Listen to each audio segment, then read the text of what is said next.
Olá pessoal, tranquilo? Eu estou gravando esse vídeo para passar para vocês o nosso próximo projeto da disciplina de sistemas operacionais, tá? Então a gente está entrando nesse período de férias e eu já vou deixar o projeto disponível para quem quiser começar o projetinho, já poder ir fazendo durante as férias, tá? Então esse vídeo vai servir como um guia para o que é para vocês fazerem, né? E eu também vou deixar uns slides um pouco mais detalhados sobre o processo de tratamento de traps no XV6, que é o sistema operacional que a gente vai usar para desenvolver o nosso projeto.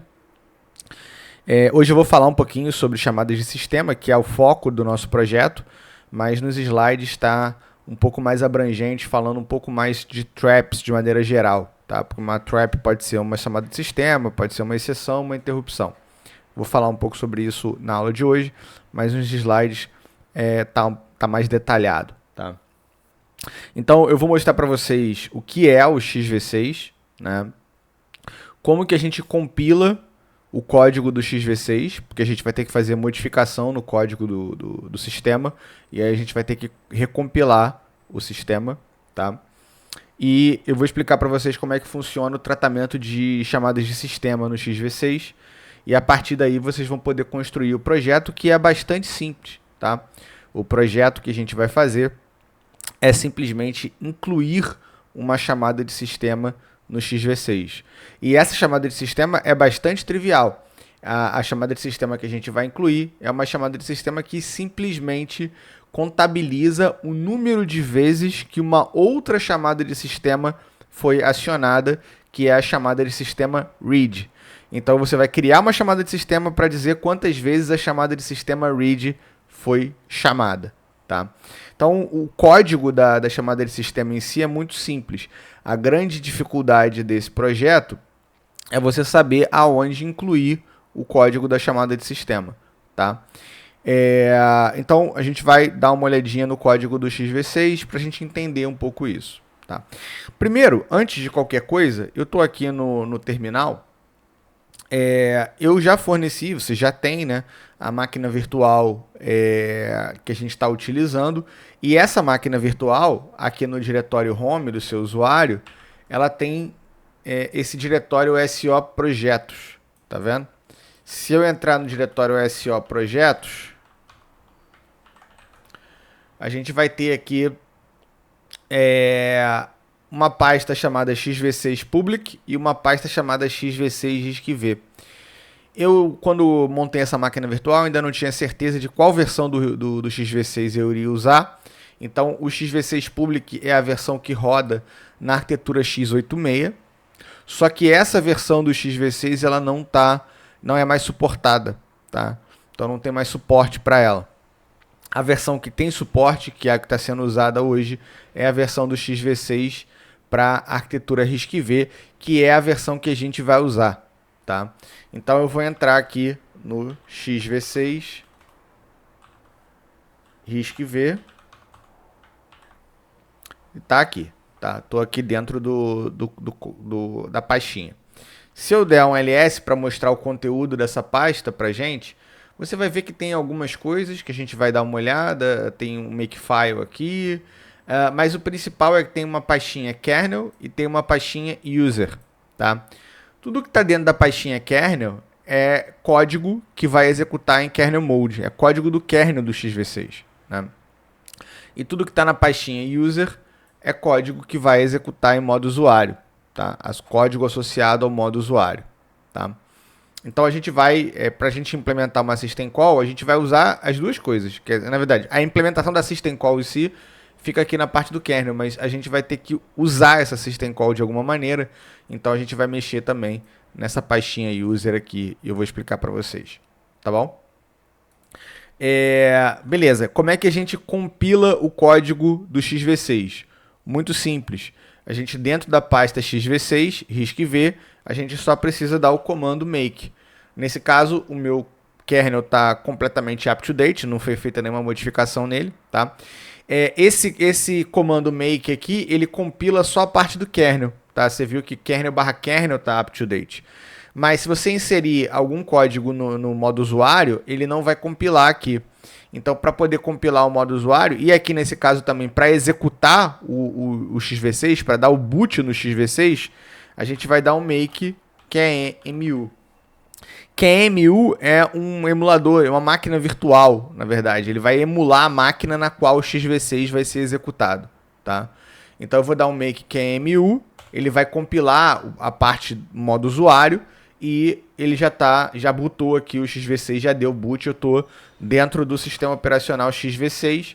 Eu dei um ls aqui no XV6 e aí a gente consegue ver que o diretório que a gente está, né, atual aqui, ele vai me mostrar vários programinhas, né, cat, echo, esses são programinhas em modo usuário que foram criados, né, para você poder interagir com o sistema e via interface de linha de comando, que é o que a gente está aqui agora.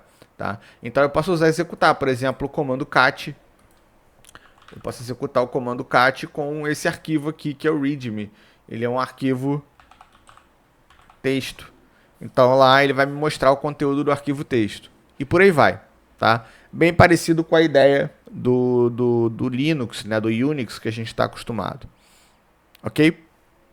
Bom, para sair daqui do XV6, tem algum comando aqui do QEMU para você sair, mas eu não me lembro qual é o comando.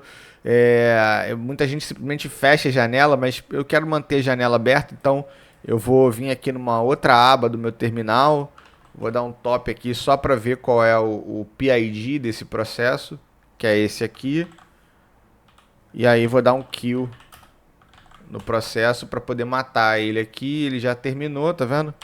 Agora eu posso continuar usando esse terminal, só para não ter que fechar, tá?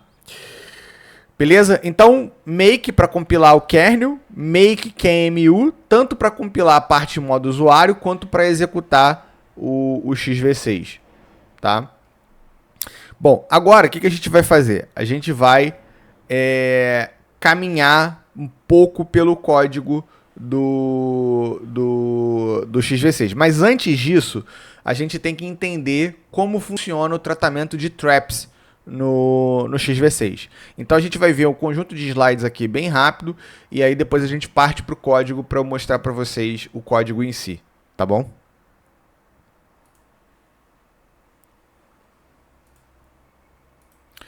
Então vamos lá. Dentro do universo do XV6, a gente tem a ideia de trap. Trap é como se fosse... Ele é um termo genérico que representa 3 tipos de coisas diferentes, né, na nossa nomenclatura aqui. Ele vai representar chamadas de sistema, ele vai representar exceção. E o que é exceção? Exceção é quando o teu programa faz alguma coisa que ele não deveria ter feito. E aí você gera uma exceção, tá? Um detalhe é que o XV6, o tratamento de exceção do XV6 é bem simples, tá? E bem ineficiente, na verdade, do ponto de vista prático, né? Porque ele simplesmente, se uma exceção ocorrer enquanto eu estou executando o código em modo usuário, o processo que gerou essa exceção é finalizado. O XV6 ele simplesmente vai lá e mata o processo. Se a exceção, por outro lado, acontecer enquanto o código do kernel estiver executando, então entra numa coisa chamada kernel panic. Kernel panic deu ruim no kernel, e aí o kernel manda uma mensagem dizendo, olha, me rebuta, tá? Porque deu ruim. E a terceiro tipo de trap é a interrupção. A interrupção é gerada por um hardware, né? Então, por exemplo, uma operação de entrada e saída que foi solicitada terminou, e aí o hardware levanta o dedo e fala, olha, preciso de atenção. Ou então a gente tem o que acontece bastante no XV6, a gente tem as interrupções de relógio, né?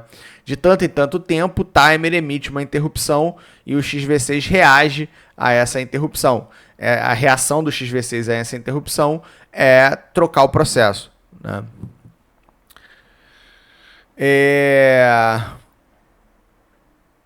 Normalmente o código que estava executando, né, no momento que a trap foi gerada, então, a trap ela pode acontecer de maneira síncrona ou assíncrona com o processo, né? Então, se for uma chamada de sistema, por exemplo, foi algo que o processo fez. Então, ele é síncrona com o processo, né?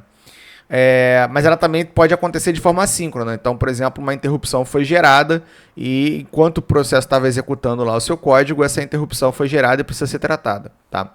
O importante é que em várias situações, o código que estava executando no momento que a trap é gerada, ele tem que voltar a executar depois que a trap foi tratada. Então, para que isso possa acontecer, é necessário que tanto o kernel quanto o hardware, em conjunto, salve o estado da execução daquele código de maneira suficiente para que quando eu tenha que restaurar essa execução, eu possa restaurar esse estado e é como se o programa nunca tivesse parado de executar. Ele continua executando do mesmo jeito que ele estava executando antes, como se nunca tivesse sido interrompido. Tá? Bom, de uma maneira genérica, tá? Tratamento de trap, tá? E aqui repare que eu estou falando genericamente de trap, tá? Para qualquer tipo de trap, não só as chamadas de sistema. Tá? Para tratamento de trap, as ações que vão ser tomadas são essas 4 em alto nível, mais ou menos, que estão aí. Tá? O primeiro conjunto de ações que vão ser tomadas são ações tomadas diretamente pelo próprio processador, RISC-V. Tá? Então o hardware vai fazer um conjunto de coisas que ele precisa, são passos básicos que ele precisa tomar para poder transferir o controle da execução para o tratador daquela trap. Então ele prepara um pouco do terreno e transfere a execução para o tratador da trap. Tá? O primeiro conjunto de instruções que iniciam o tratamento da trap do ponto de vista do kernel, agora não mais do hardware, sim do kernel, é o que a gente chama de trap vector. O trap vector é implementado em assembly, tá? E ele ele começa a fazer uma série de configurações ali para salvar estado e fazer algumas manipulações que são necessárias para dar prosseguimento ao tratamento da trap. A gente sempre quer programar o máximo possível em C, não em assembly. Mas chega um momento que a gente precisa fazer um mínimo de coisas em assembly para dar suporte ao código em C que vem em seguida. Então a função do trap vector é isso, é ser o ponto de entrada do kernel para tratamento de uma trap. Ele faz um conjunto de ações que a gente já daqui a pouco vai ver, que são básicas, e aí ele passa o controle para um código que vai tratar aquela trap na linguagem C. Tá? Então, aí a função na linguagem C que trata a trap vai decidir o que vai fazer com a trap. Tá? Normalmente, a gente vai chamar uma rotina específica para aquela trap específica. Por exemplo, se for uma chamada de sistema, né? Eu tenho o meu trap vector que vai direcionar para uma função que vai ver o que essa trap é, se é uma chamada de sistema, se é uma interrupção, se é uma exceção. Dado que é uma chamada de sistema, eu vou redirecionar a execução para a função que trata aquela chamada de sistema específica. Tá? Então são essas 4 etapas que são seguidas aqui para tratamento. Né? Depois você tem o retorno também do tratamento da trap. Mas para começar o tratamento da trap são essas 4 etapas. Tá?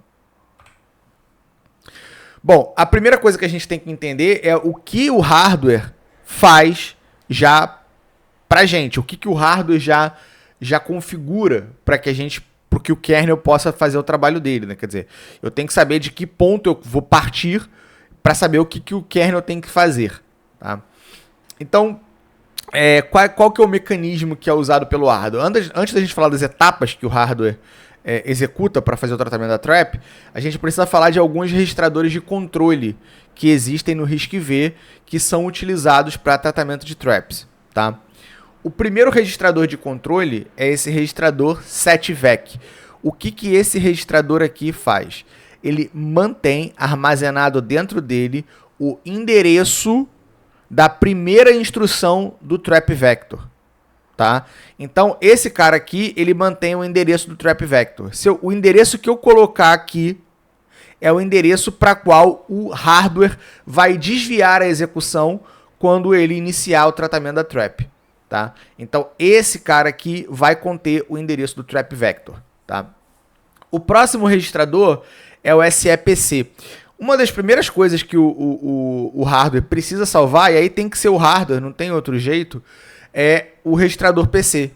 Tá? Porque se o hardware não salvar o PC, quando ele desviar a execução para o STVEC, ele já vai ter mudado o valor de PC, tá? Porque ele tem que colocar o endereço da instrução no PC.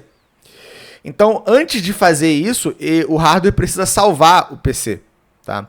E o lugar onde ele salva o PC é nesse registrador SEPC. Tá? Então, aqui tem o endereço da instrução que estava executando. Tá? Importante isso, tá? O endereço que aparece aqui é o endereço da instrução que estava executando quando a trap foi gerada. Tá? Depois a gente tem o registrador scos. O registrador scos é usado para indicar qual o tipo da trap que foi gerada, né? Qual a razão da trap ter sido gerada.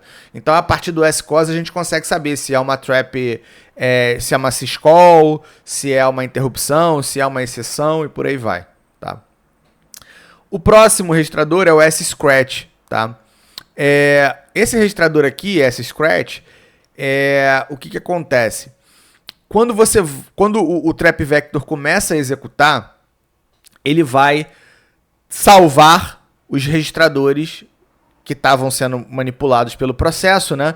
Ele tem que salvar aqueles registradores em algum lugar na memória, tá? Só que para que ele possa salvar esses registradores em algum lugar na memória, ele precisa guardar o endereço de memória aonde a gente vai salvar essas informações em um registrador, porque as instruções que fazem armazenamento na memória, que são as instruções de store, elas exigem que o endereço base de memória que eu vou acessar esteja no registrador. Só que se eu modificar um registrador de uso geral para colocar o endereço de memória onde eu vou salvar os registradores, eu estou sobrescrevendo o valor desse registrador, então eu perco o valor dele.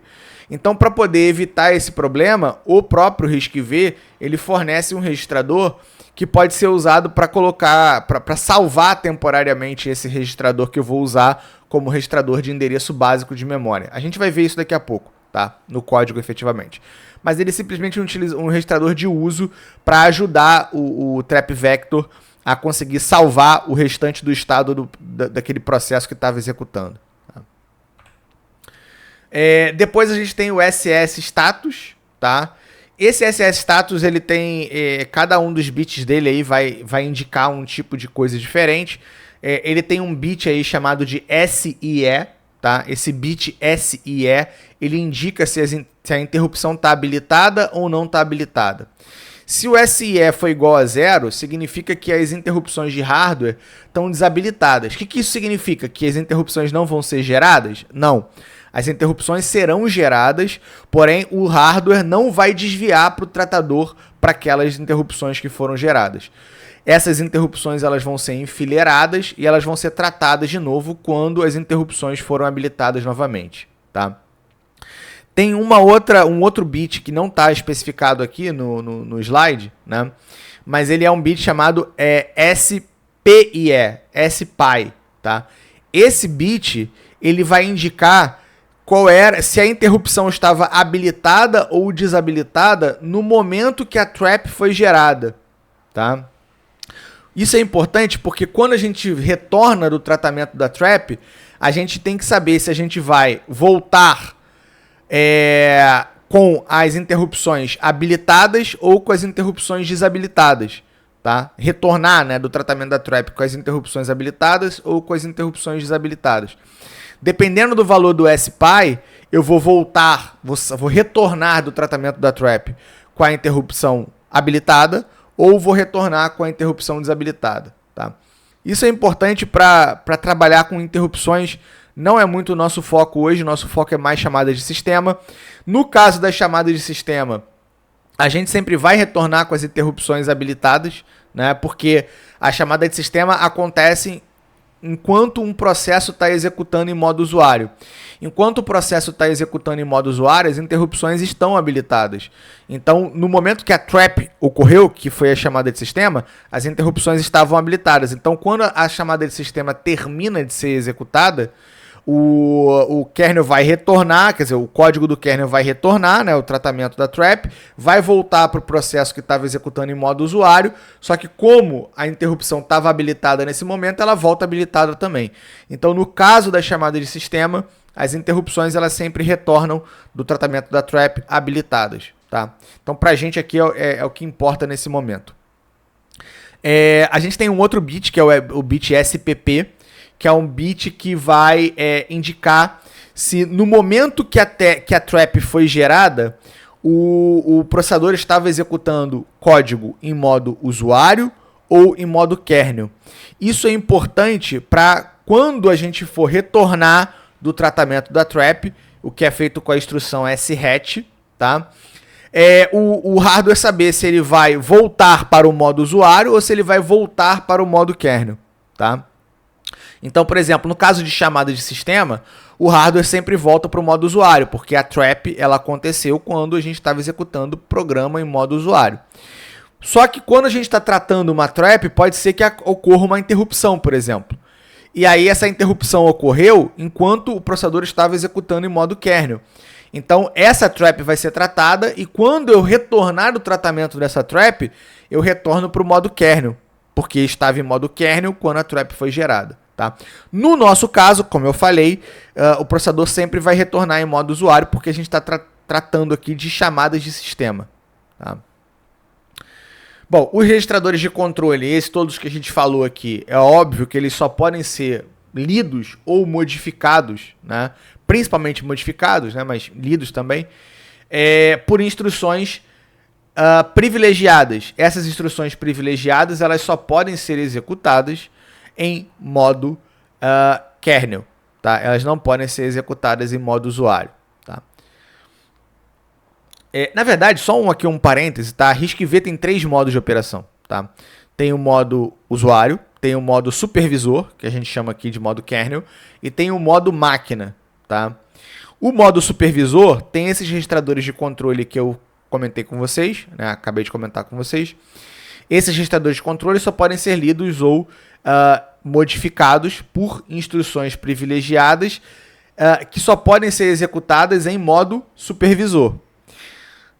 Existe um outro conjunto de registradores parecidos com esse que a gente falou, né, de controle, que só podem ser lidos ou modificados por instruções que só podem ser executadas em modo máquina. Então existe um outro nível também de execução. Tá?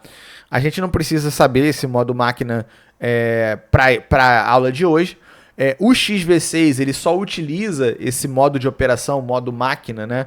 Basicamente quando você está dando boot, né? Porque durante o boot o processador inicia no modo máquina, e também com relação a interrupções de hardware, porque as interrupções de relógio, desculpa.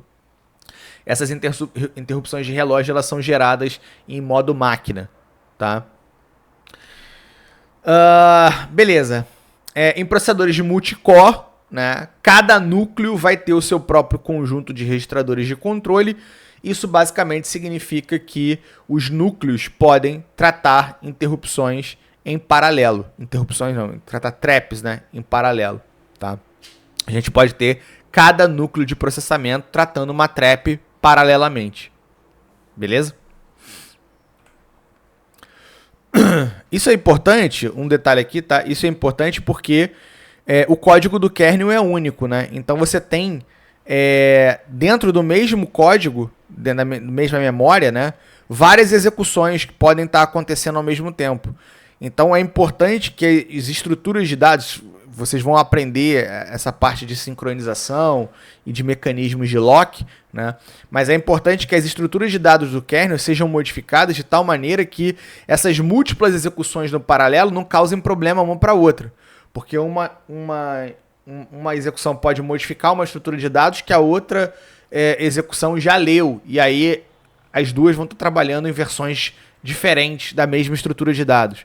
Tá? Isso pode gerar problemas que a gente chama de condição de corrida e tal, mas para que isso não ocorra, o hardware, o kernel ele tem que se proteger e usar instruções de lock para isso. Tá? Durante o código vocês vão ver algumas instruções de lock, que são algumas funcionalidades de lock que são implementadas pelo kernel. Tá?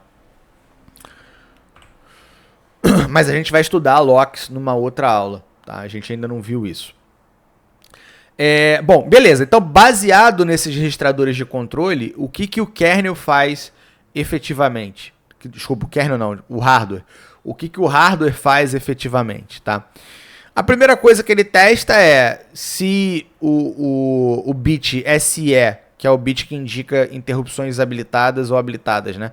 Se as interrupções estiverem desabilitadas e a trap for uma interrupção, ele vai enfileirar essa trap e não vai fazer nada, tá? Por outro lado, se não for uma interrupção, se for uma exceção ou se for alguma outra coisa, né? Quer dizer, se a interrupção não estiver desabilitada, ele vai continuar a execução aqui para baixo, tá? Então a primeira coisa que ele vai fazer é... Peraí.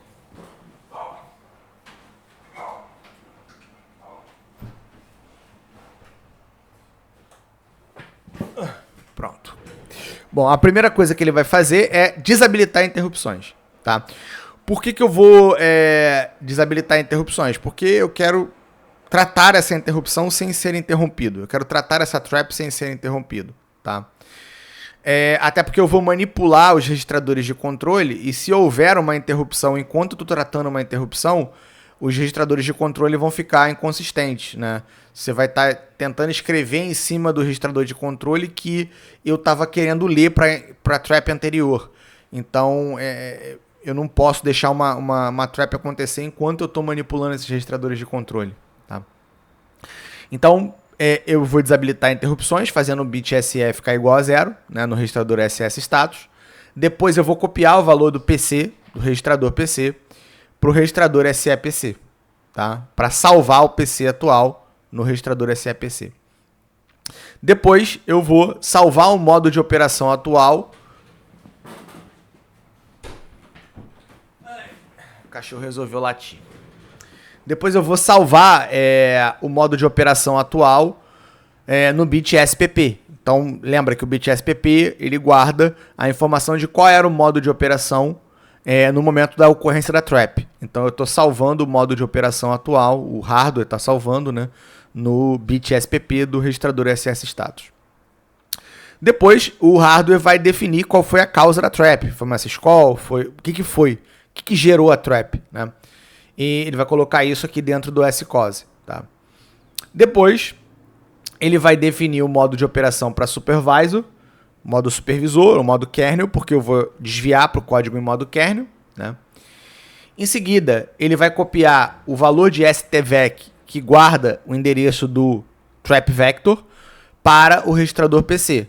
Fazendo isso, o código que vai começar a executar agora é o código do trap vector. Beleza? Bom, duas coisas aqui que a gente pode ver a partir desses passos. Primeiro, vocês lembram que a gente estudou gerenciamento de memória, né? Então, a gente tem as tabelas de páginas, né? No XV6, cada processo tem a sua tabela de páginas e o kernel tem a sua tabela de páginas separada, tá? Então, o kernel tem a sua tabela de páginas e os processos têm as suas tabelas de páginas. O mapeamento do kernel é diferente do mapeamento do processo, tá? Então, como você pode ter reparado aqui, em nenhum momento nessas etapas aqui, a gente troca a tabela de páginas do processo para a tabela de páginas do kernel. Então, quando o trap vector começa a executar, ele começa a executar com a tabela de páginas do kernel. Desculpa, com a tabela de páginas do processo, tá? Então ele vai começar a executar com a tabela de páginas do processo. Porém, o que acontece é o seguinte, acho que eu não coloquei aqui. Deixa eu mostrar aqui para vocês, só um segundo, pera aí. Quero mostrar isso para vocês entenderem. Pera aí.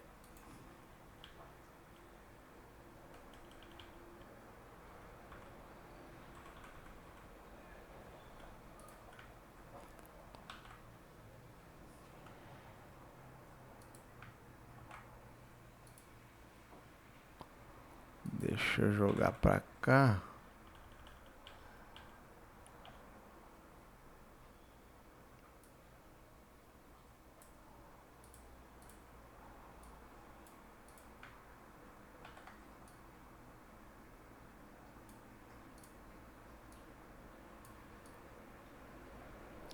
Pronto, acho que agora eu consigo. Deixa eu mostrar isso aqui. Beleza. Então, o que eu tô querendo mostrar para vocês? Isso aqui... Opa, deixa eu voltar. Isso aqui, do lado esquerdo, né, é o espaço de memória do processo. Isso aqui é a memória virtual do processo, tá? O espaço de memória de endereçamento virtual do processo. E isso aqui do lado direito é o espaço de endereçamento virtual do kernel, tá? Então, kernel, processo, tá? Kernel, processo. Você vê que o formato do espaço de endereçamento virtual do processo é diferente do formato do espaço de endereçamento virtual do kernel, tá? O kernel mapeia várias coisas de uma maneira diferente do processo. Porém, existe uma coisa aqui que está no mesmo lugar, que é o trampoline. Tá vendo aqui? Esse trampoline, ele está aqui nos endereços mais altos do espaço de endereçamento do processo, e ele também está aqui nos endereços mais altos do espaço de endereçamento do kernel.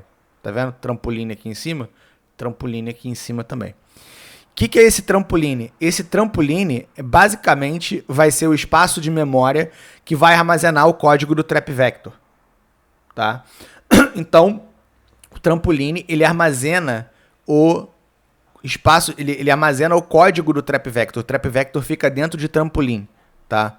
No caso, o trap vector, que a gente vai usar para chamadas de sistema. Existe um outro trap vector também, que é usado pelo kernel quando acontece uma trap em modo kernel, mas vamos deixar assim por enquanto, tá? Aí esse trap vector, que é em modo kernel, ele não está no trampoline, está em outro lugar. Mas vamos pensar que o trampoline é o lugar que guarda o código do trap vector, tá? Como o trampoline está mapeado no mesmo espaço de endereçamento virtual que no kernel está no mesmo lugar, ó, mesmo lugar, tá? Quando o hardware desvia para o código no trampoline, eu começo a usar endereços virtuais da área do trampoline. Só que como esses endereços virtuais também estão mapeados no espaço de endereçamento do kernel, não há necessidade de trocar a tabela de páginas. A troca da tabela de páginas não precisa ter acontecido nesse momento. Por quê? Porque a tabela de páginas do processo e a tabela de páginas do kernel estão mapeando o espaço trampoline, que é onde estão as instruções que vão começar a ser executadas para tratamento da trap, tá? Então, por isso que o hardware, quer dizer, é por isso que a gente tem esse trampoline, né? Por isso que o XV6 usou esse trampoline. Ele colocou esse trampoline também no espaço de memória do processo e do kernel, justamente para facilitar essa transição do modo usuário para o modo kernel, né?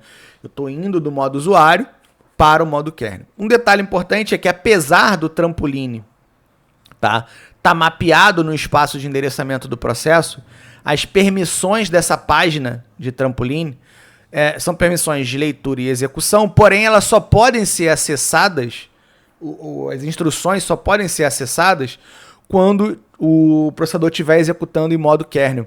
Então, um processo, apesar de ter essa página mapeada no seu espaço de endereçamento, se ele tentar acessar essa página, vai ser gerada uma page fault, que a gente chama, que é uma exceção de tentativa de acesso ao endereço de memória, e nesse caso essa falha é por conta do privilégio que você precisa ter para acessar a página de trampolim, que um processo em modo usuário não tem, só poderia acessar se tivesse em modo kernel, tá? Então essa área trampolim mapeada no processo e também mapeada no kernel, por isso aqui quando o hardware desvia a execução do código para o endereço que está em STVEC, que é o endereço do trap vector, que está na área de trampoline, o código continua executando sem problemas, porque esse endereço que está em STVEC, que vai para PC, ele está mapeado tanto na tabela de páginas do processo, quanto na tabela de páginas do kernel. Então, como nesse momento a gente não trocou da tabela de páginas do processo para a tabela de páginas do kernel, eu continuo usando a tabela de páginas do kernel. Mas, como o trampolim está mapeado para os dois, o código funciona sem problema. Tá? E a outra coisa que a gente pode perceber é que o hardware, a única coisa que ele salva de registrador é o PC. Mas eu preciso também salvar os outros registradores. E a tarefa de salvar esses outros registradores fica a cargo do kernel. Tá? A gente vai ver que o código do trap vector faz esse salvamento. Tá bom? O hardware ele faz o mínimo de coisas necessárias durante o tratamento da trap, e isso é importante porque permite uma maior flexibilidade na implementação do tratamento de traps pelo kernel. Tá? Se o hardware fizesse muita coisa, o kernel ficaria mais amarrado às coisas que o hardware faz, porque isso não dá para ser modificado. Conforme o hardware faz pouca coisa, o kernel pode implementar o tratamento de traps de várias maneiras diferentes para tentar alcançar uma maior eficiência. Bom, o conceito de trap vector eu já comentei com vocês, né? É um conjunto de instruções escritas em assembly, né? Para qual o hardware desvia na ocorrência de uma trap. Tá? Como a gente viu, esse endereço do trap vector ele é definido dentro do registrador setvec. Tá? O XV6, como eu comentei rapidamente, mas aqui um pouco melhor, ele especializa o tratamento de traps em duas categorias. Quando uma trap ocorre no momento que o processador está executando em modo usuário, e nesse caso o hardware vai desviar por um trap vector chamado uservec, tá? Que fica aqui dentro do arquivo trampolim.s. Lembra, trampolim? Então, esse uservec fica dentro do trampolim, que é mapeado lá para aquela área de trampolim que a gente falou. Tá? Quando a trap acontece e o processador está executando o código em modo kernel, aí o hardware vai seguir por um caminho diferente. Ele vai para um outro trap vector, que é o trap vector kernelvec. Então a gente vai fazer o setvec apontar para o kernelvec, e aí o kernelvec está definido em outro lugar. Você vê que não é no trampolim. O trampolim não contém o código do kernelvec. Ele está definido em kernelvec.s. Tá? Detalhe, só que aproveitando, quando você olhar e ver um código com .s, significa que esse código é código fonte em assembly. Tá? Então você consegue ler o código, só que está escrito em assembly. Tá? Ou seja, o trap vector representa o início do tratamento da trap feito pelo kernel. Então, do lado do kernel, o trap vector é o início do tratamento da trap. São as primeiras instruções que vão começar a tratar a trap do lado do kernel. Tá? Eu fiz um gráfico aqui para mostrar o caminho básico do tratamento de uma system call, aqui mais especificamente para uma system call, né? Que é o que vai interessar mais para a gente nesse momento. Tá? Então, vamos lá. O processo está executando em modo usuário e ele quer uma tarefa, ele quer desempenhar alguma coisa que só o SO pode fazer, então ele vai fazer uma system call. Como é que ele faz uma system call? Tá? A gente vai ver isso em código. Tá? Mas, basicamente, o que ele vai fazer? Ele vai ter que colocar qual é a system call que ele quer executar. Isso é feito através de um número. Cada system call tem um número e o processo vai ter que especificar qual a system call que ele quer executar. Para fazer isso, ele coloca o número da system call dentro de um registrador. Que registrador é esse? É o registrador A7. Tá? Registrador A7 é um registrador que vai conter o número, o XV6 espera que seja nesse registrador. Né? Então, você tem que, para poder executar a chamada de sistema, o processo ele vai colocar no registrador A7 o número dessa chamada de sistema. Em seguida, ele pode também passar parâmetros para essa chamada de sistema. A gente não vai se preocupar com isso agora. Mas, por último, né, o que ele vai ter que fazer é executar uma instrução especial chamada eCall, no RISC-V, que é a instrução que vai dar início ao tratamento da trap, vai gerar uma trap, né, para dar início ao tratamento da trap pelo hardware. Então ele vai dar início a todos aqueles passos, a esses 8 passos aqui, 7 na verdade, né, que a gente estudou aqui agora, eles vão ser iniciados pela instrução eCall que está aqui na figura. Tá? Então o processo coloca o número da chamada de sistema no registrador A7, executa a instrução eCall, e aí com isso o hardware vai executar as suas etapas, né, que a gente já viu, e depois ele vai desviar a execução para o tratador da trap, para o trap vector, que no nosso caso, como é uma chamada de sistema, portanto a trap ocorreu em modo usuário, a gente vai desviar para o uservec, que é o nosso trap vector. Tá? Aí aqui está o lugar no código onde esse uservec está definido. Tá? O que o uservec faz, de maneira geral? Ele salva os registradores, tá? Para salvar o estado de execução daquele processo que estava executando no momento da chamada de sistema. Ele vai trocar a pilha, tá? A pilha que está, até esse momento, a pilha que está sendo utilizada é a pilha em modo usuário. A gente comentou que a gente tem a pilha em modo kernel, que é a pilha que o código, quando executa em modo kernel, utiliza. A gente até agora não fez essa troca, o uservec vai fazer essa troca aqui. Tá? Depois, ele vai trocar a tabela de páginas para a tabela de páginas do kernel. Então, até esse momento, a gente estava executando o código que estava definido no trampolim, então estava tudo certo, estava tudo funcionando, mas dali para frente a gente vai executar código que não está mapeado no espaço de memória do processo. Então a gente precisa trocar a tabela de páginas para a tabela do kernel, que é onde essas próximas linhas de código vão estar mapeadas. Tá? E mais algumas cocitas que o uservec faz. Depois que ele fez todas as etapas, ele vai desviar a execução para o próximo estágio de tratamento de traps, que é user trap. Tá?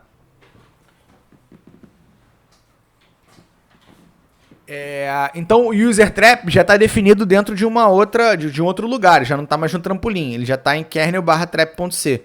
Tá? Então o que o user trap vai fazer? Ele vai dar continuidade ao tratamento da trap. Então a primeira coisa aqui, ele vai trocar o trap vector para o kernel trap. Por quê? Porque nesse momento a gente está executando o código do kernel. Tá? A gente está executando o código do kernel. E se uma trap ocorrer nesse momento, ela tem que ser tratada pelo kernel trap, não pelo user trap. Quer dizer, na verdade, aqui eu coloquei errado, peraí, na figura. Deixa eu só mudar aqui uma coisa. Agora que eu vi. Kernel vec. Pronto.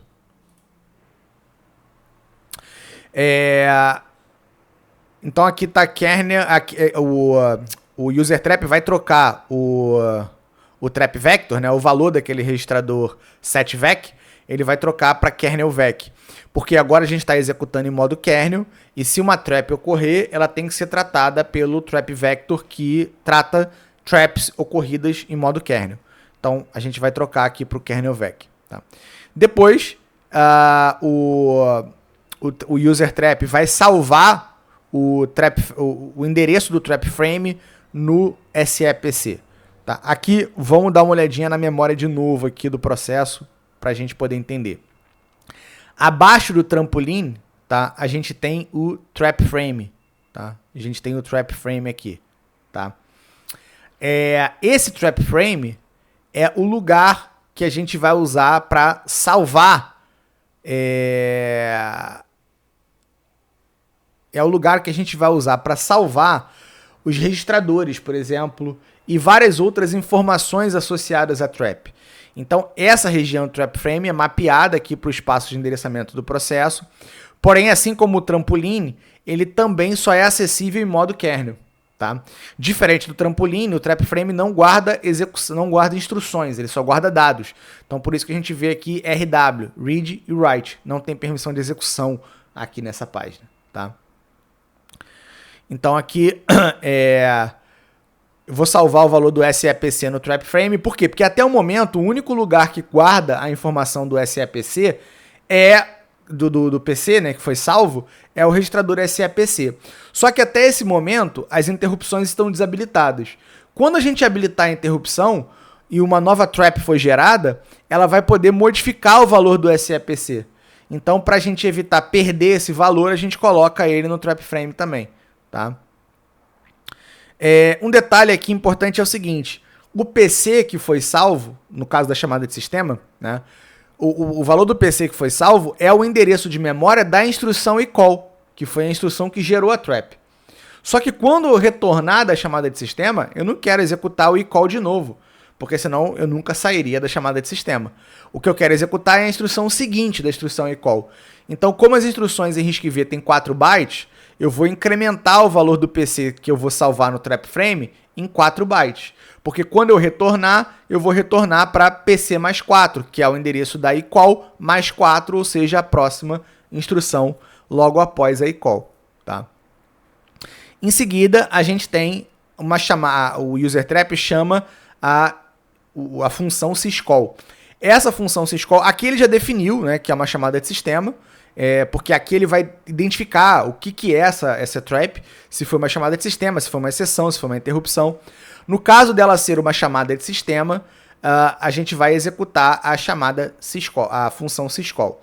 A função syscall, ela vai ver qual é a chamada de sistema que tem que ser executada, no caso aqui é olhando para o registrador A7, e vai executar a função que implementa essa syscall, tá? Bom, uma vez que a gente já tratou a chamada de sistema, agora a gente precisa retornar para o modo usuário.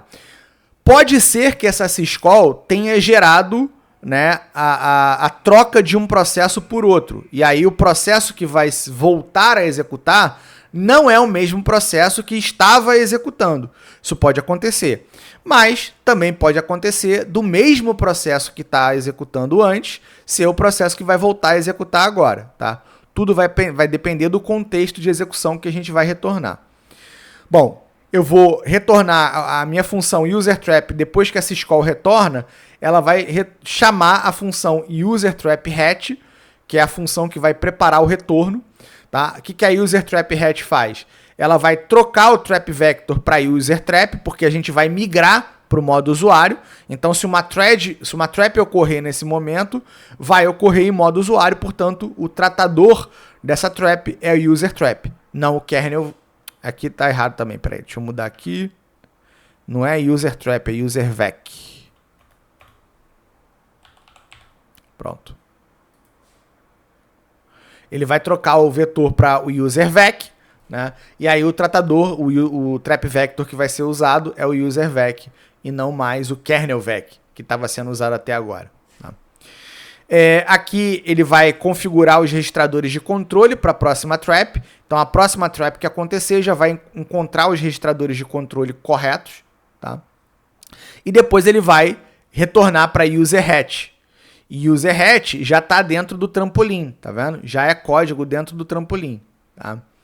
Então ele vai trocar a tabela de páginas do processo para a tabela de páginas do processo, vai restaurar os registradores a partir do trap frame e vai executar a instrução shatch, tá?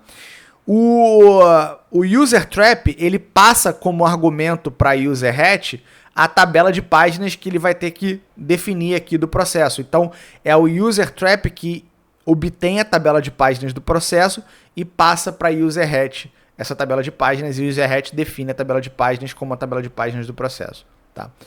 No final, a instrução shatch é executada, as interrupções vão ser reabilitadas, o modo de operação vai passar para modo usuário e o código continua executando a partir do PC que estava salvo. Então ele vai executar a partir da instrução seguinte da instrução eCall. Tá? Então o fluxo de execução de chamada de sistema é basicamente esse.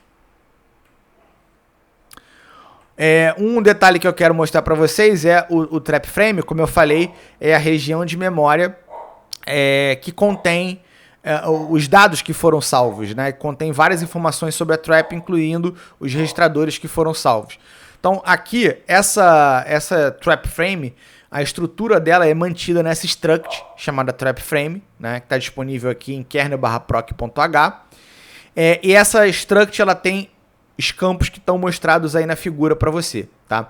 O primeiro campo é o campo kernel sat_p.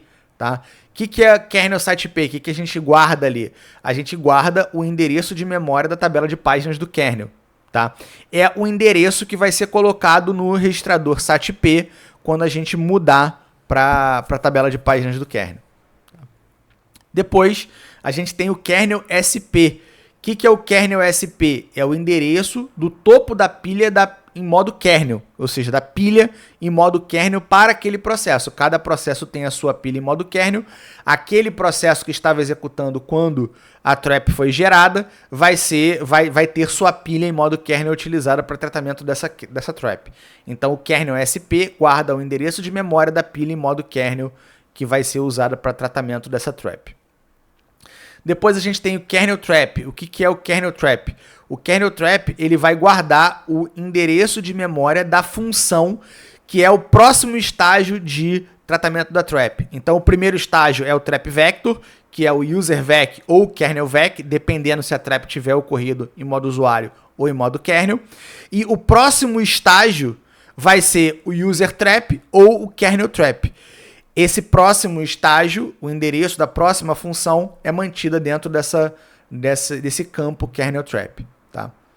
Depois a gente tem o EPC, que é o lugar onde você vai salvar o PC, né, onde é salvo o registrador PC.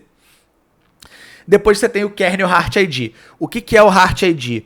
O RISC-V ele dá um número para cada processador, porque você tem processadores de multinúcleo, né?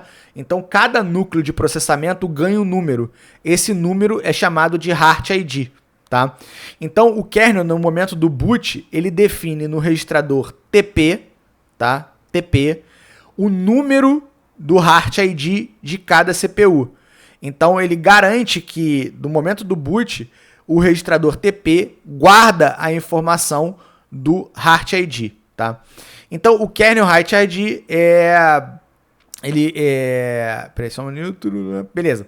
Quando uma trap é gerada, o XV6 configura o kernel Heart ID com o Heart ID do núcleo que recebeu a trap. Tá? Então, esse cara aqui, esse kernel Heart ID, vai ter o número, o Heart ID, do núcleo que está processando aquela trap. Tá? Depois, a gente tem a lista de registradores que precisam ser salvos. Tá? RA, SP, GP e por aí vai. Tá? Um detalhe é que essa struct aqui, como é que funciona o esquema de uma struct? A struct ela tem um endereço base, o endereço inicial dela, e cada campo segue a partir desse endereço base. Então, por exemplo, o endereço inicial da struct trap frame contém o valor do kernel SAT-P, porque está no offset 0 da struct. Então, se eu tento acessar a struct no endereço dela, o que eu estou acessando, na verdade, é o primeiro campo, kernel SAT-P. O segundo campo, ele tem, o primeiro campo tem 8 bytes, portanto, o segundo campo está 8 bytes adiante.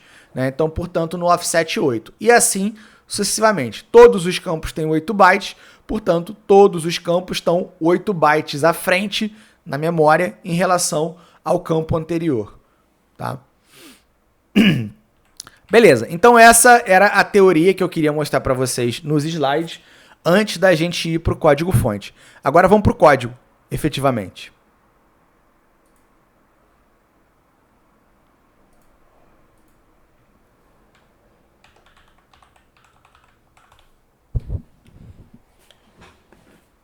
Beleza, então estamos aqui no código, tá?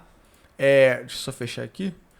Como que eu gosto de trabalhar esse código do XV6? Eu gosto de usar o VS Code para fazer isso, tá? Já está instalado na máquina virtual, então só ir para a pasta do XV6 e dar um code ponto. Ele vai abrir o VS Code para mim aqui na pastinha do XV6, tá? Então, lembrando do fluxo de tratamento de chamada de sistema, a primeira coisa que é feita, né, a primeira etapa, né, é o trap vector. Né? No caso da chamada de sistema é o user vec. E a gente viu que o user vec fica dentro do trampolim.s. Tá? Então aqui ó, tá o meu user vec. Tá? Então vamos lá, as coisas que o user vec faz. Né? Eu já dei um apanhado geral. Essa instrução CSRW é a instrução que serve para manipular os registradores de controle. São aquelas instruções privilegiadas. Né? O que ele está fazendo aqui? Ele está escrevendo no registrador de controle scratch. Então, basicamente, o que ele está fazendo? Ele está salvando o conteúdo do registrador A0 dentro do registrador S-Scratch. Por quê? Lembra que eu falei para vocês que para poder salvar os registradores no trap frame, na memória, né, a gente precisava colocar em um registrador o endereço base do trap frame. Tá? As instruções normais não podem manipular os registradores de controle. Então, o que a gente faz aqui? A gente salva o valor de um registrador normal de uso geral no registrador de controle S-Scratch. E aí a gente coloca nesse registrador que a gente salvou, no caso o A0, o endereço do trap frame, que é onde eu vou salvar os meus outros registradores. Então a gente está carregando o endereço do trap frame no registrador A0. Como a gente já salvou o valor do A0 antes, a gente não vai perder o valor do A0 que a gente tinha. E a partir disso, eu vou começar a salvar os registradores. Então eu salvo o registrador RA, por exemplo, no endereço base do trap frame mais 40 bytes, porque ele está no offset 40 a partir do registrador base da struct trap frame.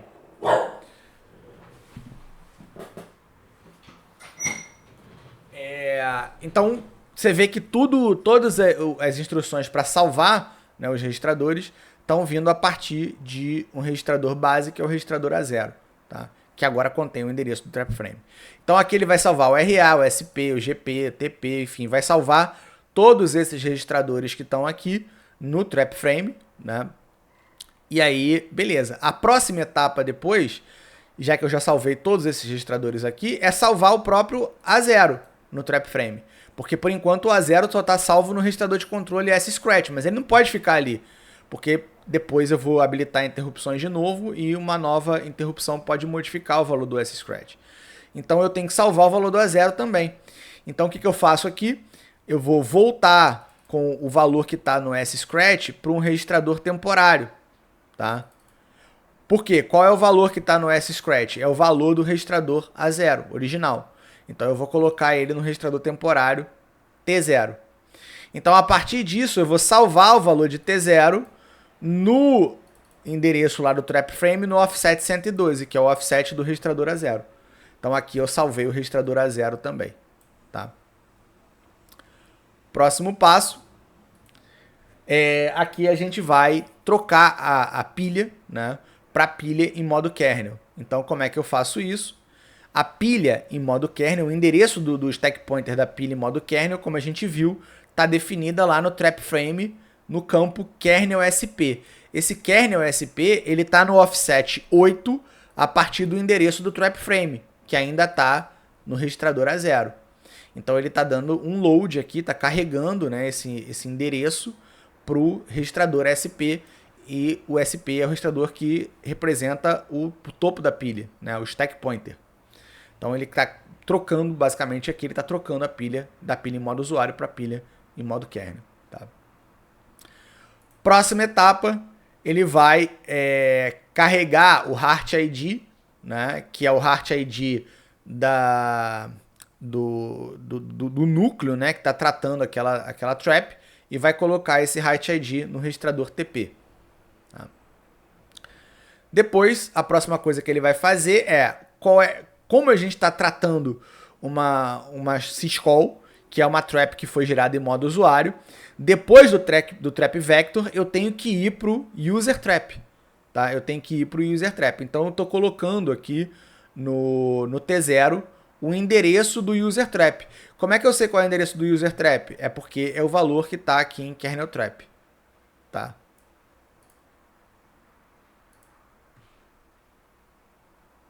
Então ele vai carregar esse endereço aqui nesse registrador T0.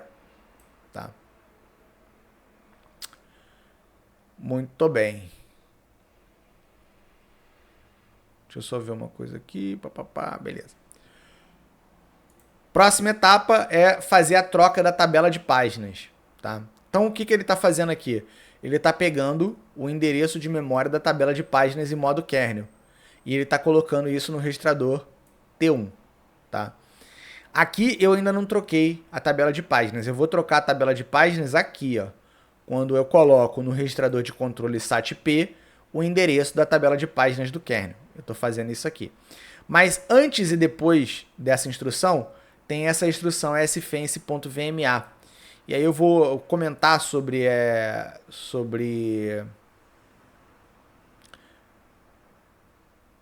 eu vou comentar sobre essa instrução aqui, porque ela é interessante. Qual que é a ideia? Essa execução do sfence.vma aqui é o seguinte. Eu vou fazer a troca da tabela de páginas do processo para a tabela de páginas do kernel. Se eu trocar simplesmente a tabela de páginas, o que vai acontecer?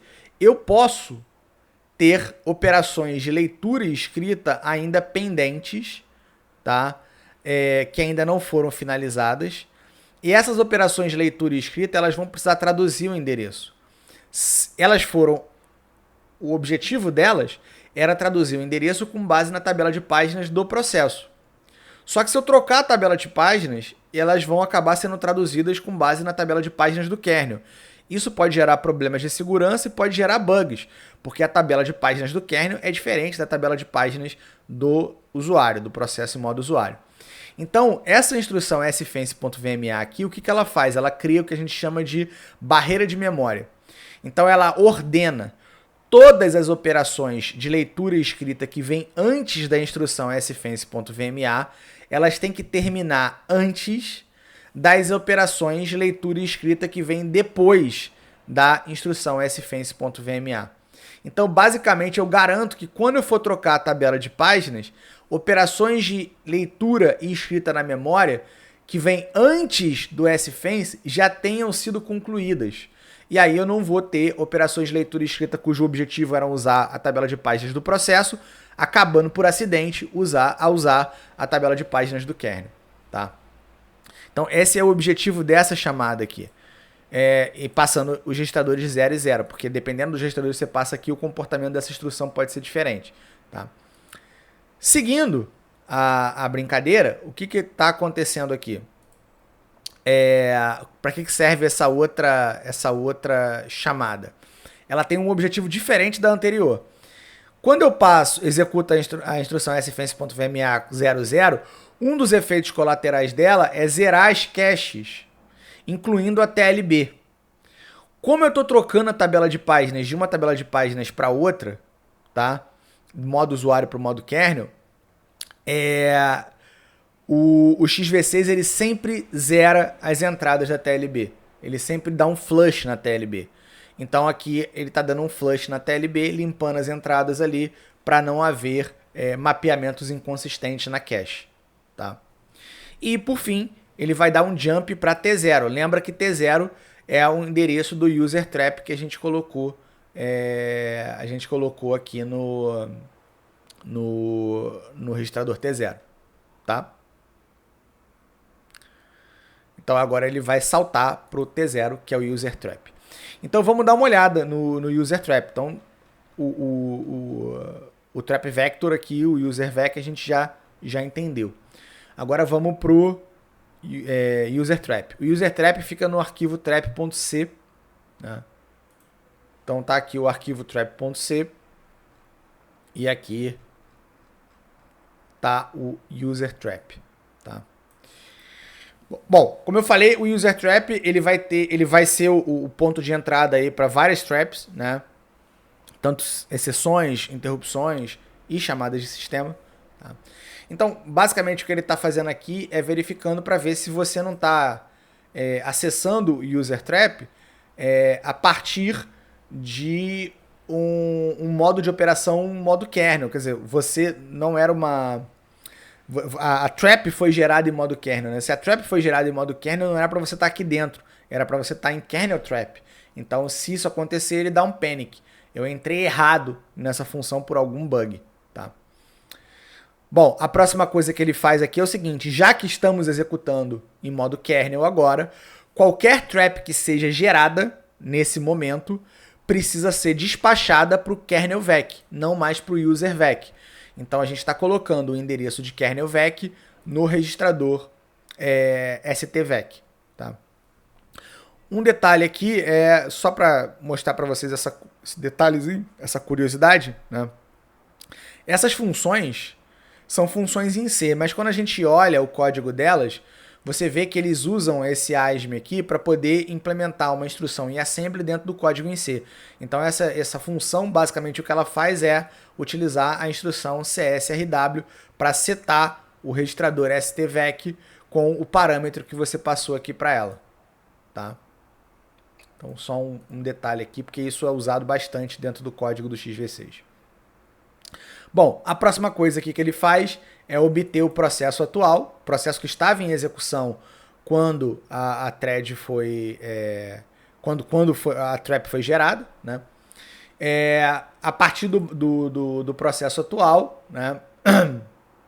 Ele consegue pegar o trap frame desse processo atual, né? E aí eu vou setar nesse trap frame o EPC.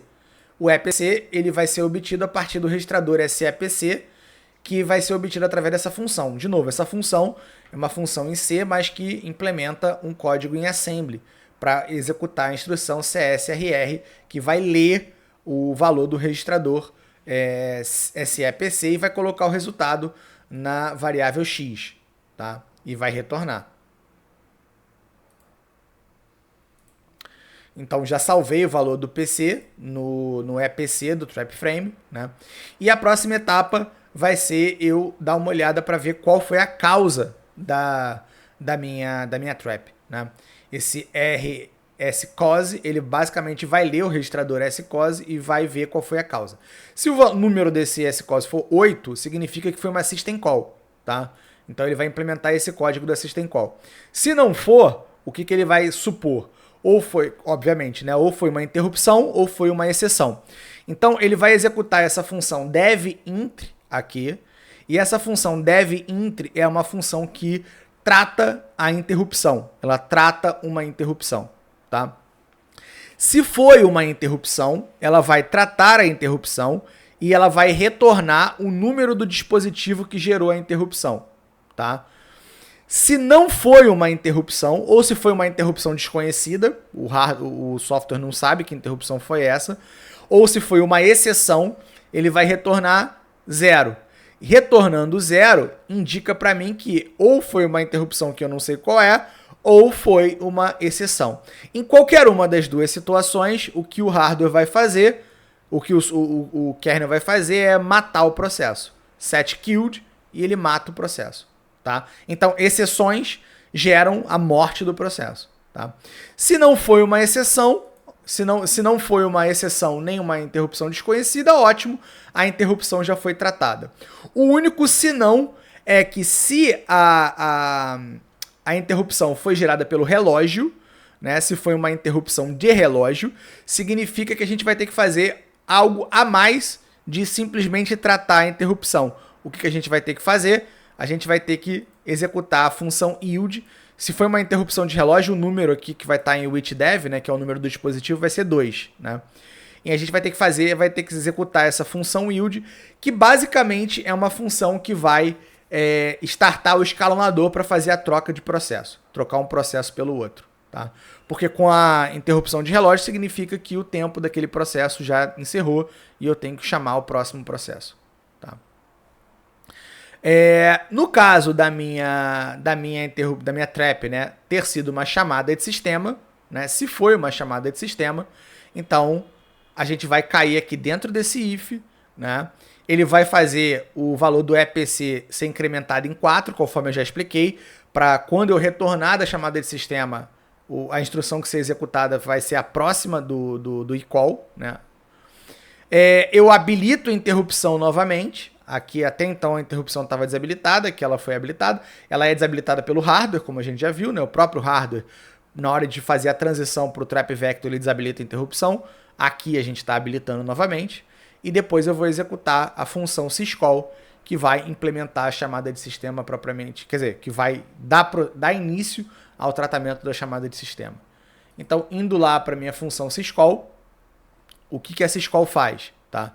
Ela vai pegar o processo, vai pegar o valor do registrador A7 que está salvo no trap frame do processo. Lembrando que esse registrador A7 contém o número da chamada de sistema que está sendo requisitada. E aí, o que o kernel vai fazer? Ele vai usar esse número para indexar esse array de syscalls. E esse array de syscalls, ele é um array onde cada entrada do array, na verdade, tem um ponteiro, tá, para a função que implementa a syscall. Então, esse array ele está definido aqui, tá? Nesse array aqui. E ele é definido da seguinte maneira. Cada campo do array tem um ponteiro para uma função. Então, aqui é um ponteiro para a função sysfork, um ponteiro para a função sysexit, um ponteiro para a função syswait e assim sucessivamente. E cada ponteiro desse está no array num índice dado por esses símbolos que estão aqui. Esses símbolos são o número da syscall. Eles representam o número da syscall.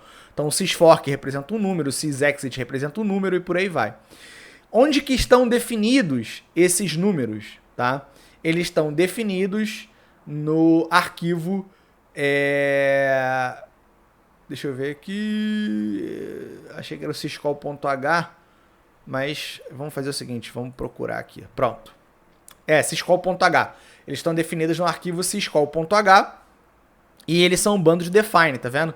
Ele define que sysfork tem o valor 1, sysexit tem o valor 2, syswait tem o valor 3 e assim sucessivamente.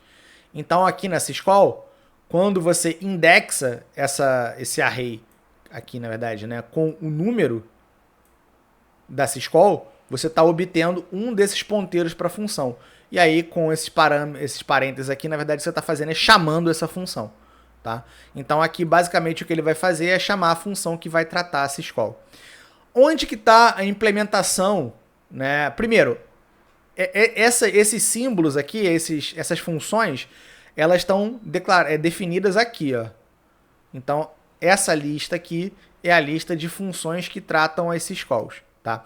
Só que a implementação delas não está aqui. Aqui está só a assinatura dessas funções. A implementação dessas funções aqui está nesse arquivo sysfile.c. Então aqui tem a implementação dessas várias chamadas de sistema. Tá? Então, várias chamadas de sistema aqui estão implementadas. Uma dessas chamadas de sistema é a chamada exec. Né? O que essa chamada exec faz? Ela troca a imagem de um processo por um valor que está no arquivo. Certo? Muito bem. Então, pessoal, só para ficar mais claro, o que vocês vão precisar fazer para incluir uma chamada de sistema no XV6? Vocês vão precisar adicionar uma função que implementa essa chamada de sistema que você quer criar. Então, você vai adicionar a assinatura dessa função aqui, da maneira como ele está especificando aqui. Então, você vai criar lá um externo, um int64, o nome da sua função que trata a sua chamada de sistema. Tá? Além disso, você tem que criar aqui no syscall.h, você tem que criar uma entrada aqui para a sua chamada de sistema com um número, próximo número, por exemplo, 21, você vai criar syscall 22, né? Segue o padrão que está aqui, sys, underline, o nome da sua syscall. Depois que você criou esse número, você vai vir aqui nesse array e vai adicionar mais uma linha dessa aqui para a sua syscall. Então vai colocar o sys e o nome que você criou e o nome da função que você criou aqui em cima. Feito isso, você já criou a syscall, mas agora você tem que implementar a função que trata a syscall efetivamente. Então você tem que vir aqui em sysfile e implementar a função que você colocou aqui. Tá? Então você vem aqui em sysfile e você implementa essa função. Fazendo isso, você já adicionou a chamada de sistema no XV6. Tá? Então a sua chamada de sistema a partir daí já vai estar funcionando. Tá? Beleza? Então a ideia é essa. Né? Agora eu quero falar... Eu só vou mostrar para vocês a chamada de sistema efetivamente sendo implementada. Né?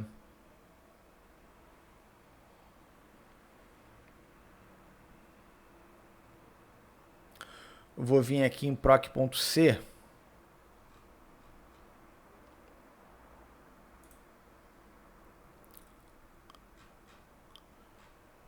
Deixa eu ver aqui.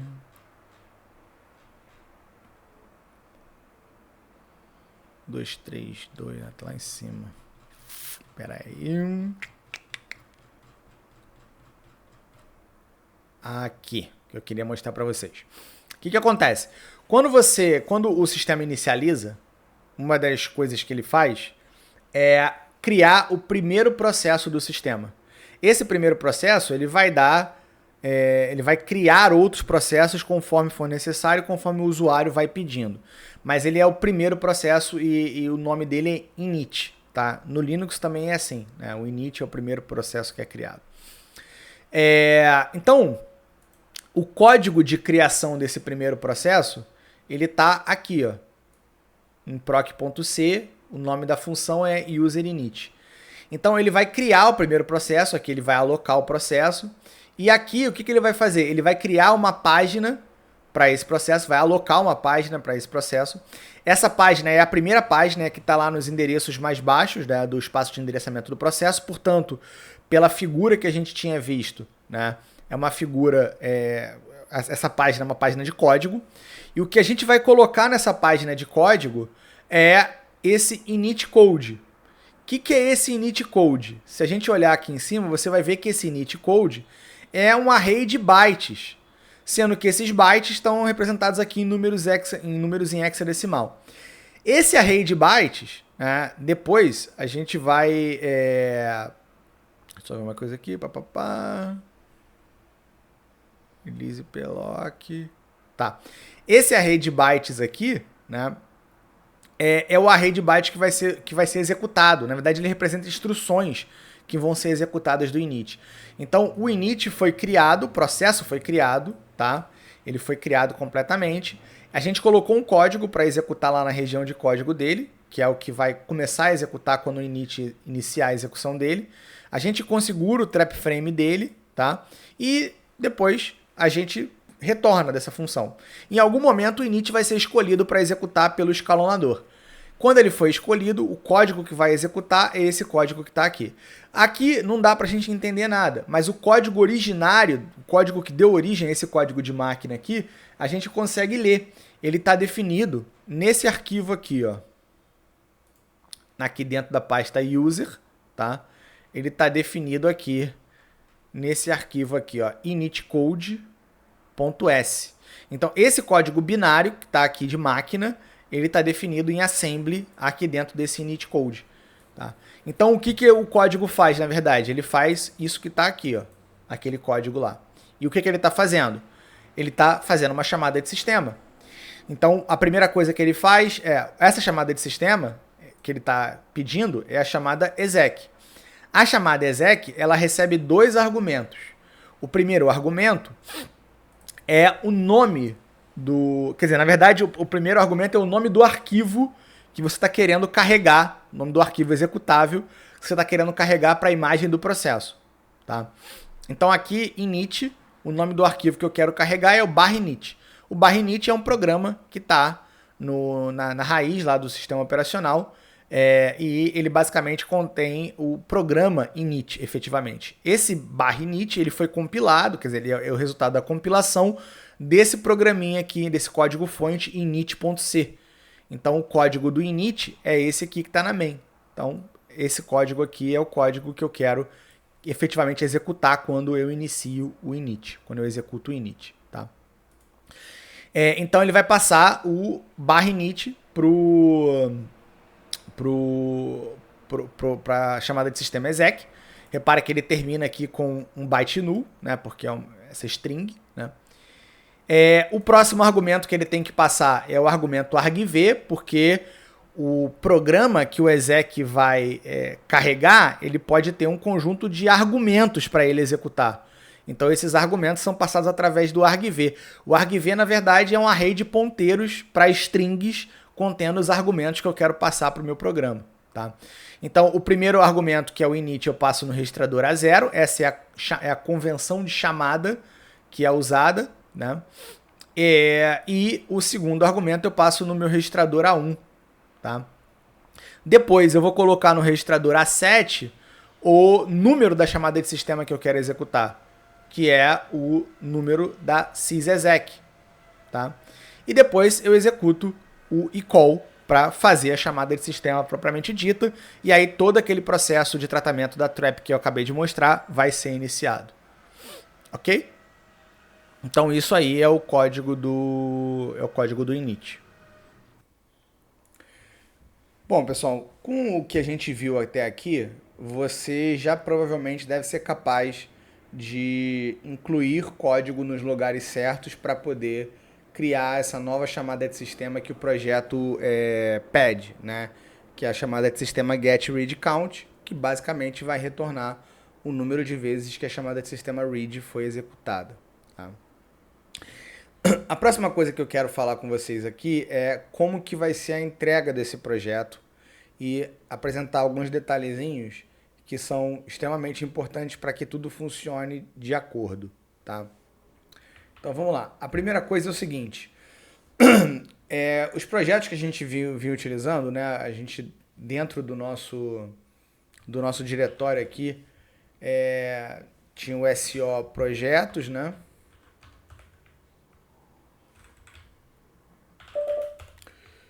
E aqui dentro do SO Projetos, aqui eu tenho vários diretórios que não estão aparecendo para vocês, mas os diretórios que estão aqui dentro, que estão aí dentro da máquina de vocês, seria o OS Step Project, né?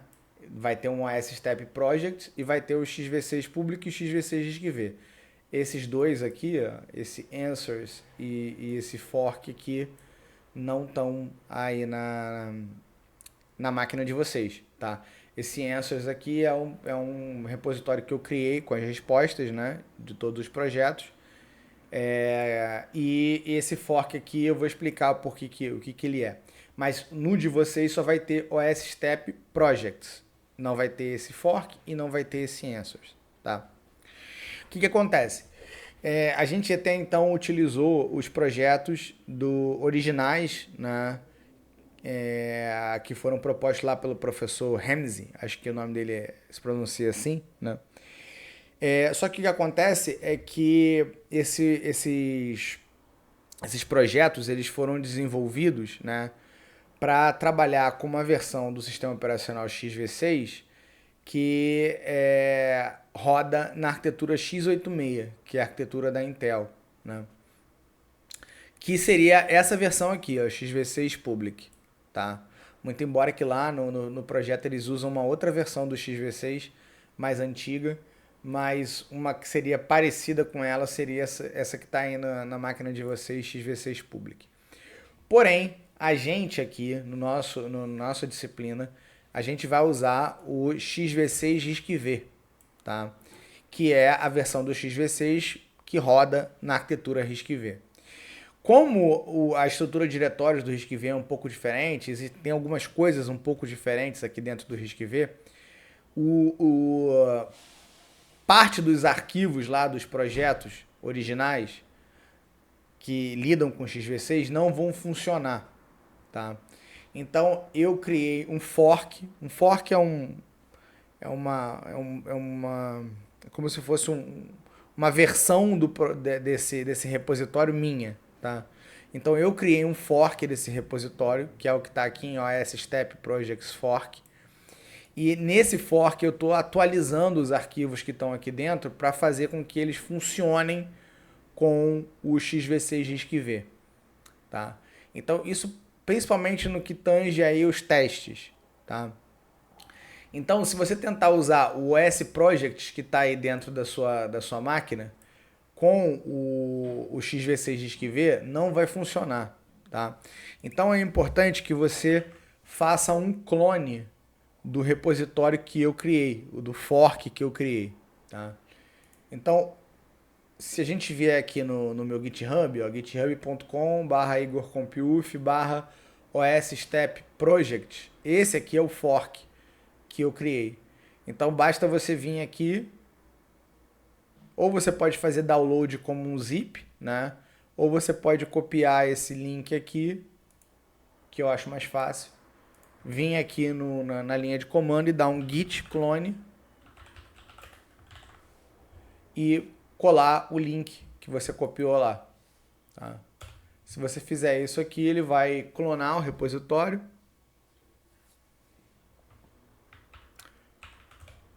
Aí agora a gente tem esse OS Step Projects. E aí agora ele vai estar correto. Tá? Esse OS Step Projects ele já está com os arquivos certos. Pelo menos para esse primeiro projeto, né, do XV6, para ele rodar sem ter muita dor de cabeça. Tá? Então essa etapa é importante. Entrando aqui dentro do OS Step Projects, eu vou entrar dentro do projeto Initial XV6, que é o projeto que a gente vai executar. Tá? Se você der uma olhada, você vai ver que ele tem já um script de teste, que é esse teste getReadCount.sh, tá? E a gente tem aqui a pastinha de testes. Primeira coisa importante aqui, tá? O projeto ele não tem, mas você tem que criar um diretório src. Então você tem que dar um mkdir src. Então agora a gente tem um diretório src. Ele não vem originalmente, mas você cria com o comando mkdir src. Então vai ter um arquivo src aqui, tá? Bom, lembrando que a gente tem naquela pasta SO Project, a gente tem o XV6 Public e o XV6 DiscV. O XV6 DiscV é o que eu baixei, né, a última versão que eu tinha baixado do sistema operacional XV6. Então o que a gente vai precisar fazer? A gente vai precisar copiar os arquivos que estão aqui dentro para dentro da pasta src que a gente acabou de criar. Porque os scripts de teste eles exigem que esteja dentro da pasta src. Então o que eu vou fazer? Eu vou executar o comando cp /so projetos xv6 riscv.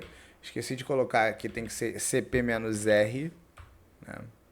riscv. Vou copiar tudo para dentro de src. Tá? E vou dar um enter. Bom, agora se a gente olhar aqui o arquivo src, ele vai ter o XV6 DiscV, tá? Já está aqui dentro. Agora a gente vai trabalhar com essa XV6 DiscV. Vocês vão editar o código desse cara, tá? Então, para isso é só você entrar aqui em src e quando você for editar o código, só dar um code aqui e aí ele vai abrir o Visual Studio Code. É a maneira como eu prefiro trabalhar, tá? Com o Visual Studio Code. E aí o código do XV6 está todo aqui dentro bonitinho. Você pode adicionar a sua chamada de sistema, tá? Bom, então essas preparações são importantes, é preciso fazê-las, tá? Além disso, vamos dar uma olhada aqui no seguinte. A gente tem esse diretório testes aqui. Como é que os testes eles são executados?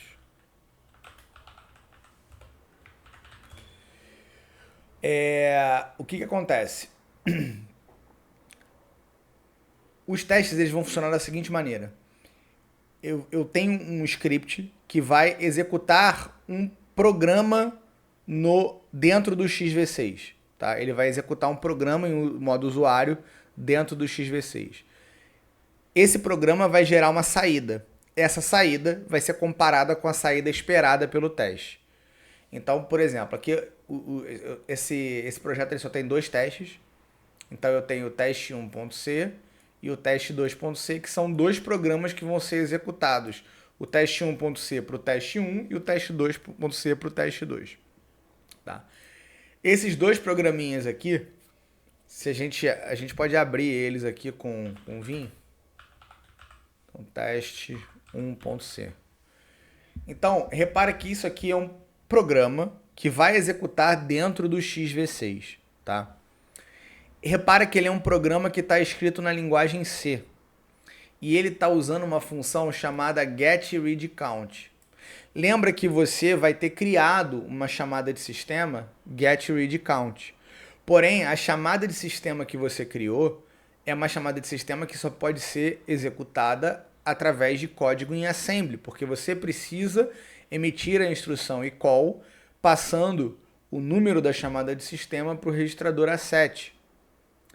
Aqui dentro dessa main, a gente está programando em C. Esse código aqui é em C. E a gente está chamando um getReadCount. Essa função precisa ser implementada. É necessário implementar a função getReadCount, além da chamada de sistema que você implementou até então. Tá? Então o que a gente vai ver aqui é como que essa função getReadCount ela vai ser implementada.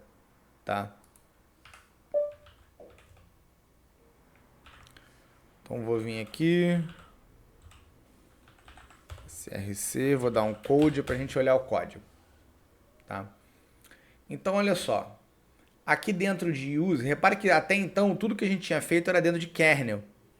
Mas agora o que a gente vai fazer é dentro de user, porque a gente está preparando um programa em modo usuário. Tá? Existem vários programas aqui. Agora, existe um arquivo aqui, que é o arquivo user.h, tá vendo?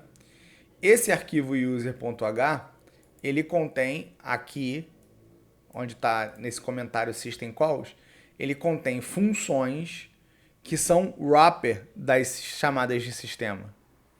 Então, o que você vai ter que fazer? Você vai ter que vir aqui, tá? E vai ter que criar uma função int get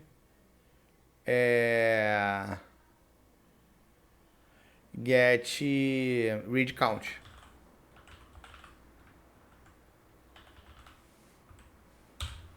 Só isso. Então você vai ter que vir aqui e criar uma função getReadCount, tá? Depois de fazer isso, você precisa implementar o código, criar o código dessa função getReadCount. Tá?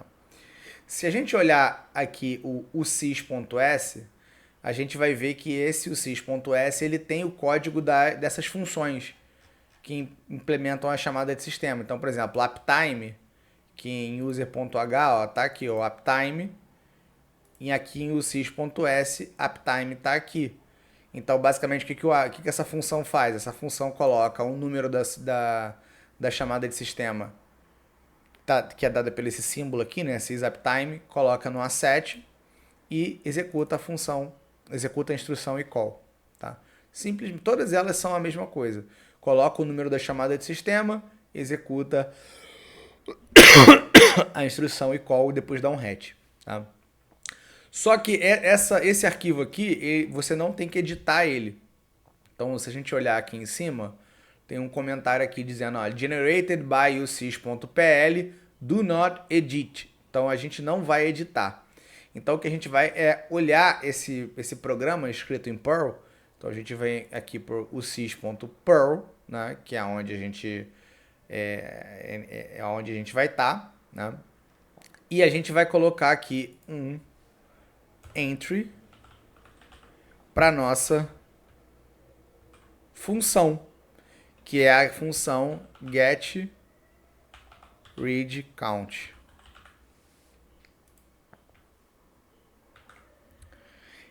Essa entrada que está aqui já vai fazer ele adicionar uma entrada aqui nesse arquivo global getReadCount, li, não sei o que lá, ele já vai adicionar uma entrada automaticamente para a gente para o getReadCount.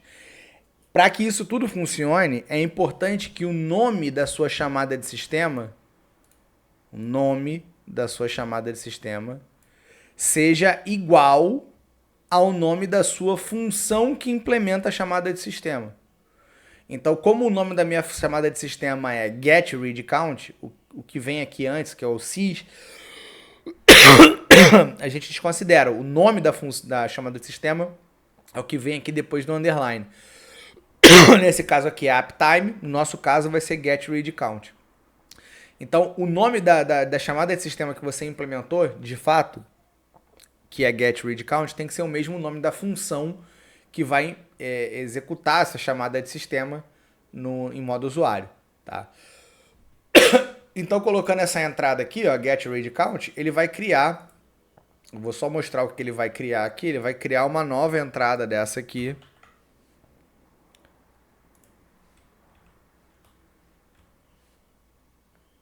chamada getReadCount.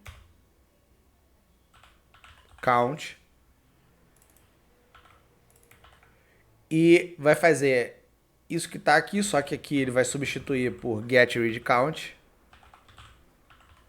Por isso que a função tem que ter o mesmo nome da chamada de sistema, porque senão na hora que você que ele for substituir aqui, ele vai colocar um nome errado aqui. Se você chamasse a função, por exemplo, de readCount, em vez de getReadCount. E aí você aqui, ó, passasse readCount assim, ó.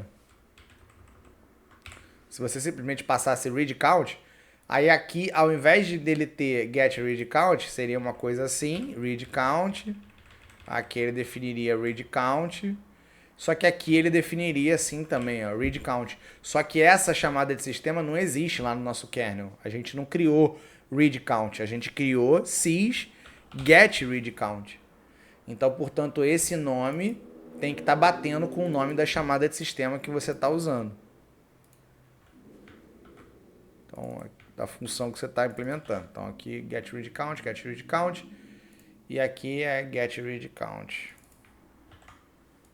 Tá? Então, adicionando essa entrada aqui, automaticamente o sistema, depois que você compilar, ele já vai incluir uma entrada aqui desse getReadCount. Tá?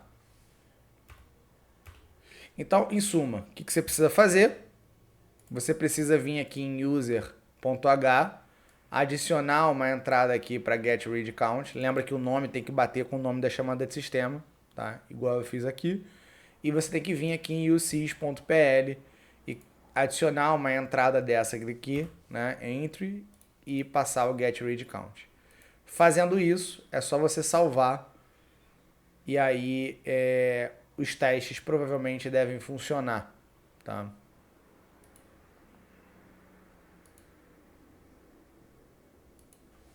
E aí os testes devem funcionar porque, como eu falei,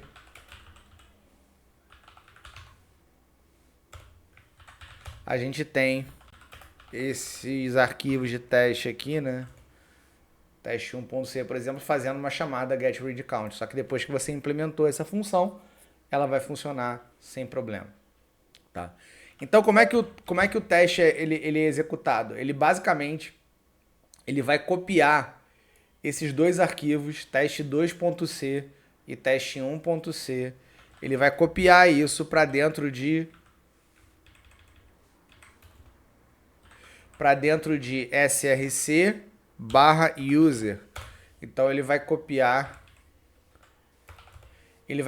esses dois diretórios aqui, teste 1.c e teste 2.c, para dentro desse diretório user, tá? Que está dentro de src, que é o diretório onde ficam os programas de usuário, tá? Além de copiar esses dois arquivos, ele também vai criar um makefile. Porque o que é um makefile? O makefile é um arquivo que diz como que o nosso sistema tem que ser compilado, tá? Então, se a gente vier aqui, ó, você vai ver que existe um makefile, tá? Um arquivo makefile.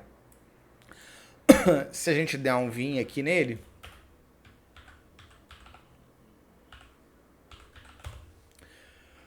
tem uma parte dele aqui que é esse uprogs, tá vendo? Esse uprogs tem que ter uma entrada aqui para cada programa e modo usuário que você criou. A gente copiou dois códigos em C que representam dois programas em modo usuário, que é o teste 1 e o teste 2.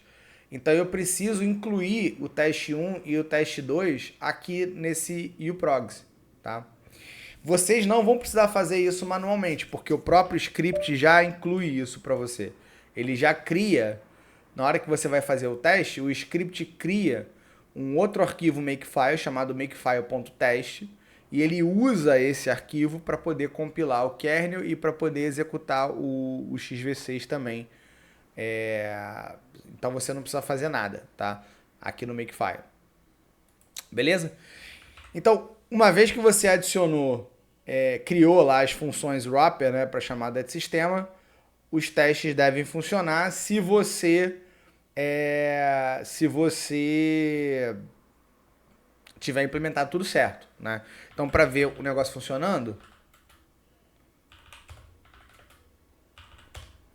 aqui a gente tem o answers, né? Que já tem as respostas.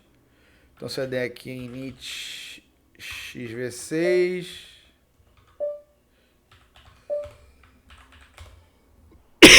eu já estou aqui com o source. Então, tudo que eu preciso fazer, né? Se eu der um ls aqui no src, você vai ver que já existe um makefile test, tá vendo? Ele já tem esse makefile test. Só pra gente dar uma olhada.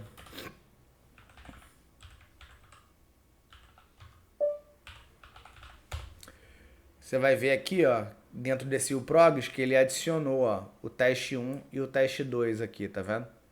Só que como eu falei, isso já é gerado automaticamente para você pelo script, tá? Então, tudo que eu tenho que fazer é entrar aqui dentro do initial xv6 para executar o teste e executar esse teste getReadCount.sh. Teste getReadCount.sh. Ele vai compilar vai compilar o kernel e vai executar o xv6 por baixo dos panos e vai executar os dois programas, né, no caso do teste 1 e no caso do teste 2. Nesse meu exemplo aqui, os dois testes passaram sem problema nenhum, tá? Então, é só isso. Vamos recapitular então. Você precisa incluir a chamada de sistema no kernel, tá? getReadCount. A gente já viu isso. Segunda coisa, você precisa implementar as funções wrapper, tá? Que vai ser a getReadCount, que a gente falou agora há pouco. Depois que você fez isso, implementou a chamada de sistema e implementou a função wrapper, tá? Você já pode executar o teste getReadCount, porque ele já vai copiar os arquivos de teste para dentro do XV6 e vai executar sem problema nenhum. Tá bom? Acho que é isso. Se ficar alguma dúvida, depois a gente resolve. Um abraço e até a próxima.